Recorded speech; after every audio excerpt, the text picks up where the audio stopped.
கொண்டதடா கர்ணா வருவதை கொள்ளடா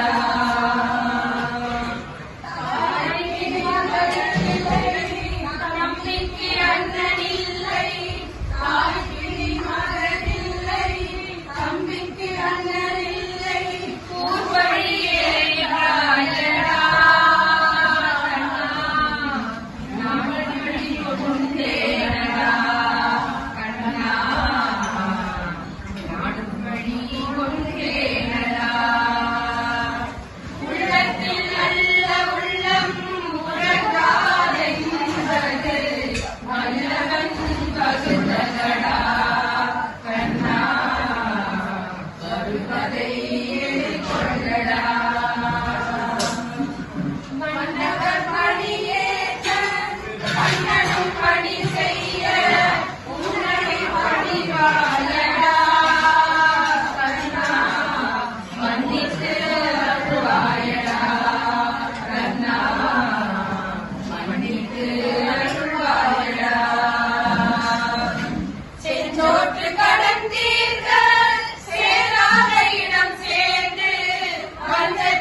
எல்லாமே அவ்வளோ சூக்ஷ்மம் அப்படின்னக்கூடிய அந்த மின்சாரம் வச்சு கலந்து வச்சு வருது. அது மாதிரி ஸ்ரீசக்கரம் அப்படின்றது வந்து அம்பாளுடைய யந்திரம். அந்த ஸ்ரீசக்கரத்துடைய பரிமாணமாக இருக்கிறது தான் மேரு. அது பெருசாக இருக்கிற மகாமேருன்னு சொல்கிறோம். மேரு அப்படின்றது வந்து சாதாரண புராணத்துமாக பார்க்கும்போது தேவர்கள் அசுரர்கள் எல்லாம் வந்து சண்டை பிடிச்சிட்டே இருக்காங்க. அவங்க சண்டையை வந்து நம்ம எப்படி காப்பாற்றணும் அப்படின்னும் போது இந்த மேரு மலைன்றது தான் மந்தார மலைன்னு அப்போ சொன்னாங்க. அந்த மந்தார மலையை வந்து அந்த வாசுகி பாம்பால் வச்சு கடையும் போது அமிர்தம் வரும்.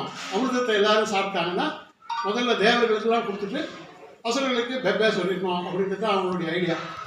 அதுபோல் ஒரு ஐடியாவோட பண்ணும்போது கடைசியில் வந்து அவருக்கு வந்து முதல்ல எடுத்த உடனே சாதாரண சொல்லுவாங்க, நம்ம எதனா வேலை அதெல்லாம் முடியாது போகும் இப்படி தான் வந்து எதுவும் சொல்லுவாங்க இல்லையா. எப்போ வேலை ஆரம்பிக்கும் போது எதுவும் கிடைக்கும் முதல் பதில் தான் எல்லாம் ஒன்றால் முடியும் செய்யலாம் அப்படின்னு யாரும் நம்பி கொடுக்க மாட்டாங்க. அதெல்லாம் பார்த்துக்கோங்க அவங்க அப்படி சொல்கிறாங்க இவங்க இப்படி சொல்கிறாங்க ஏதோ சொல்லிட்டு இருப்பாங்க. அது மாதிரி விஷம் தான் முதல்ல வந்தது. அந்த விஷத்தை வந்து பிரம்மான்றவர் வந்து ஆக்கும் தொழில். அவர் வந்து பிரம்மாண்டம் அவர் உட்காந்து அவருடைய சிஸ்டைல் தான் அது நடக்கும். அதனால் அவரே ஏற்றுக்க முடியாது. இந்த மலை என்னாச்சுன்னா அப்படி சாய ஆரம்பிச்சிச்சு. அப்படி சாய ஆரம்பித்த உடனே அது கொஞ்சம் முட்டு கொடுத்தா தான் அது சரியாக அடைய முடியும். அதனால் மகாவிஷ்ணுவும் ஆமையாக போய் அதை முட்டு கொடுத்து நிறுத்திட்டார். இப்போ விஷம் வந்துடுது. இப்போ என்ன பண்ணுறதுன்னு தெரியல. ஏன்னா அந்த விஷம் ஃபுல்லாக வந்ததுன்னா இவங்க என்னத்துக்காக செஞ்சாலும் அந்த வேலைத்தையும் அவுட்டு அப்படின்னு இருக்கும்போது சிவபெருமான் அழிக்கும் தலைவர் அவர் தானே. அதனால் அவர் என்ன பண்ணார்னா அதை ஒரு நாகப்பழம் மாதிரி வாங்கி சாப்பிட்டார். அப்படி அந்த 6 விஷம்னு அந்த விஷத்தை சாப்பிட்ட உடனே இங்கே ஒரு படம் ஒன்று இருக்குது. நீங்கள்லாம் கேள்விப்பட்டிருக்கலாம், எல்லாம் தரிசனம் பண்ணுறது ரொம்ப விசேஷமாக இருக்கும். ஆந்திராவில் பாடல், தமிழ்நாட்டிலேருந்து ஆந்திரா பாடலில் சுருட்டப்பள்ளின்னு ஒரு கிராமம் இருக்குது.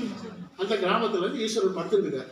ஏன் படுத்துருக்காருன்னா இந்த ஆரகால விஷம் உள்ளே போனதுனால அம்பாள் வந்து உள்ளே போகாத இருக்கணுன்றதுக்காக இந்த இடத்துல கை வச்சு நிறுத்திடுறார்.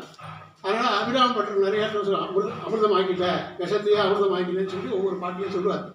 ஆனால் உன் கை அங்கே பட்டதுனால தான் அந்த விஷம் கூட அமிர்தமாச்சு அப்படின்னு சொல்லுவார். அப்படி அந்த மந்தார மலை தான் மகாமேரு மேருமலை.